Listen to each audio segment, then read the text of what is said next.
As the legendary Rome fell and the feudal system came and went, a new era emerged, known as the revival of the arts, the Renaissance. Starting in the 14th century, the Renaissance was an era of movement in both arts and sciences. A few notable artists who were well known in this period include Michelangelo Buonarroti and the infamous Leonardo da Vinci. In addition to these advances in art, scientists expanded knowledge of the natural world. Much of the medieval art was based on religion, and in contrast to this, the Renaissance introduced the controversial arguable belief of humanism. The medieval period was characterized by a pessimistic attitude. Because of this, the artists during the Renaissance took an optimistic approach and worked to revive classical culture as well as produce beneficial ideas. During this era, Italy's geography was very influential. Venice and Genoa, located on opposite coasts, were significant trade centers of both physical products and ideas. But unfortunately, Italy was surrounded by a whole load of mountains, which made travel and communication hard. Trade routes would be sluggish and congested, and only a few were working. Italy's temperature was okay, not too hot, not too cold, which let a bunch of food to be grown, enough for an entire year. Because of that, citizens had more time for science and art. Also, the money earned from trading funded Italy's research and exposure to the arts and sciences. Science developed greatly during the Renaissance, especially technology such as the telescope and the printing press. The printing press was developed by Johann Gutenberg from Germany. Remember when the monks had to copy the books by hand? Well, when the press came out, thousands of copies of books could be made in the same time an Irish monk would take to copy one book. Oh, and guess what? Paper was used, which was cheaper than the parchment they used to copy on. Authors also used these technologies to mass produce their books, which enabled them to give their books to tons and tons of people. In the Renaissance, people started to separate science and religion. This let scientists learn lots of new stuff that went against Christianity, which was dangerous since most people were still Christian. Now, let's talk about the telescope. You know, the lenses that you learned in science. It started with a cool man called Nicholas Copernicus from Poland. He was thinking one day that maybe the Earth wasn't the center of the universe, which people thought before. See, at that time there was no telescope, so he had to use a whole bunch of cool math formulas and stuff to figure out how the Earth spun and how there was a whole bunch of other stars other than the sun. So Nicholas decided to write a book, which was disapproved by the church, obviously.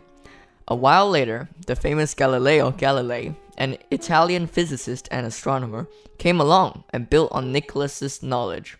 He made some awesome discoveries for the telescope and a whole bunch more about space. Now, because he was all like, the Earth moves around the sun, and the church was all like, no, the Earth is the center of the universe, he got sentenced into house arrest. Those were the main scientists in the Renaissance. Renaissance music was generally characterized by elegant flowing melodies written almost exclusively for voice.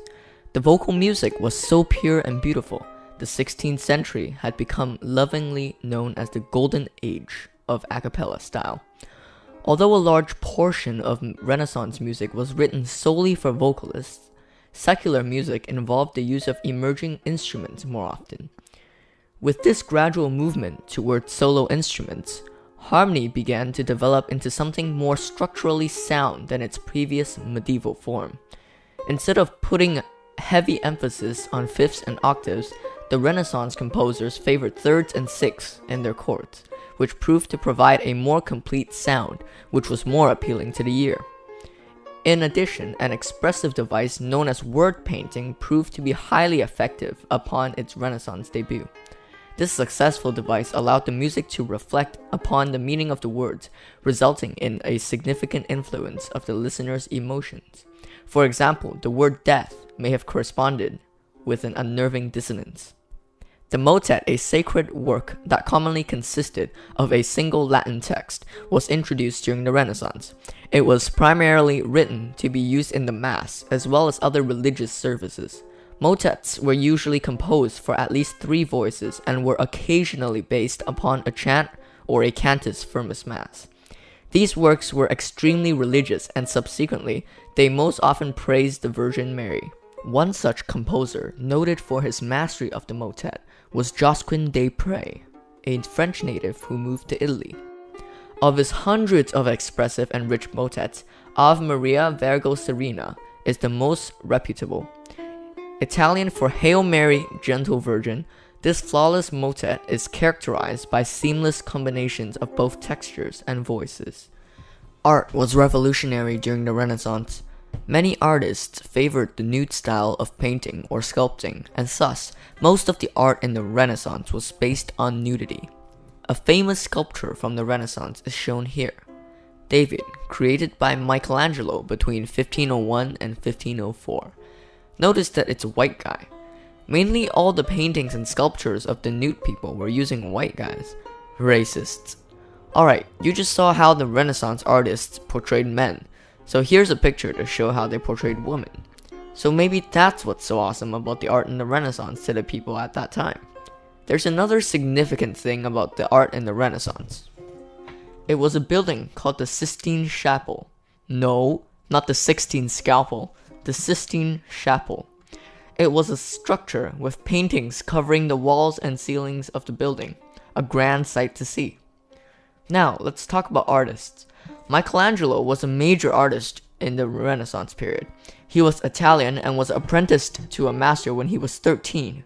That's right, 13, about the age of you and me. When he was 25, he was already considered the greatest sculptor in Italy. Apparently, he had a bad temper and got his nose broken once in a fight. Oh, and he died at 89. That's pretty old. Another significant person in the Renaissance was the artist Leonardo da Vinci. He's the guy who created the Mona Lisa, if you didn't already know. People say her smile makes them fascinated and perplexed. What's so cool about da Vinci?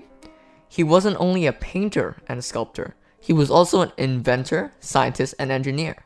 He was the first to design a helicopter, a tank, a parachute, and a flying machine. Cool, huh? Another thing about da Vinci was that he had a restless mind. He always started new projects before finishing another.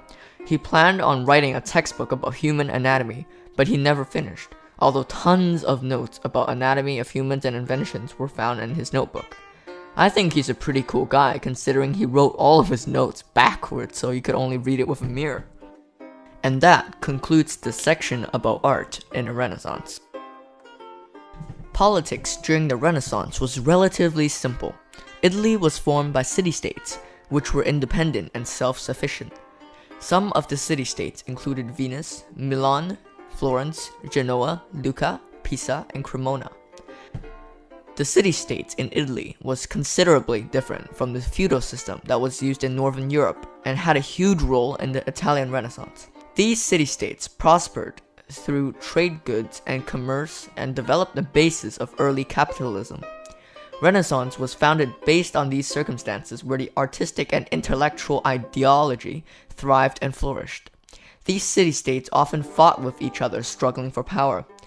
Despotism was the form of government used at the time, and rulers often had absolute power, ignoring the laws and such.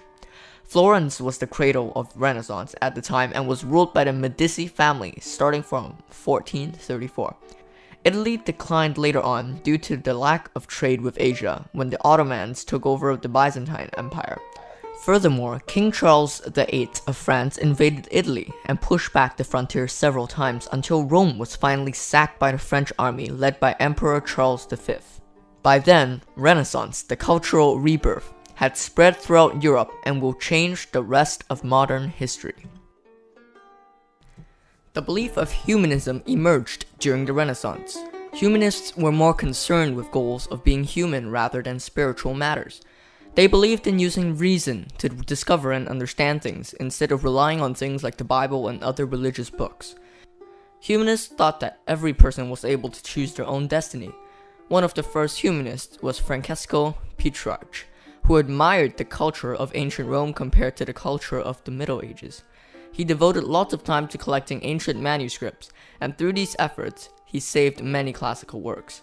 Humanism does indeed sound similar to atheism, but there are significant differences. Atheists are people who don't believe in a god and don't believe in the concept of religion. Humanists, however, focus on the values and concerns of being a human being. They attach importance to humans rather than a god, although they do believe in a god. Some could say the development of humanism wasn't better than the previous lifestyle of Christianity, and some could say it was.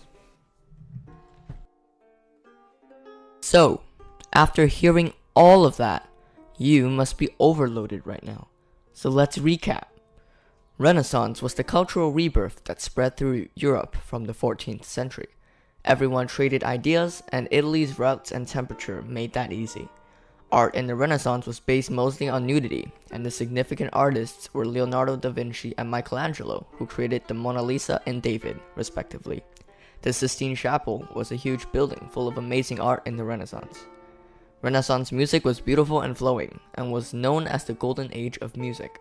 The music was focused on vocals, but solo instruments were featured too, with extended care to harmony. Word painting was used often, which makes the music reflect upon the words.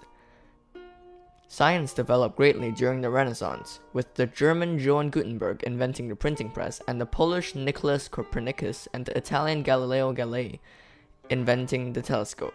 Renaissance politics were based on despotism, where one had absolute power. A famous ruling family of Florence was the Medici family, and Italy declined because of lack of trade and invasions from France. In philosophy, humanism emerged during the Renaissance. It was controversial and arguably like atheism, with some differences. Humanists focus on the goals of humans and place importance in them rather than a god.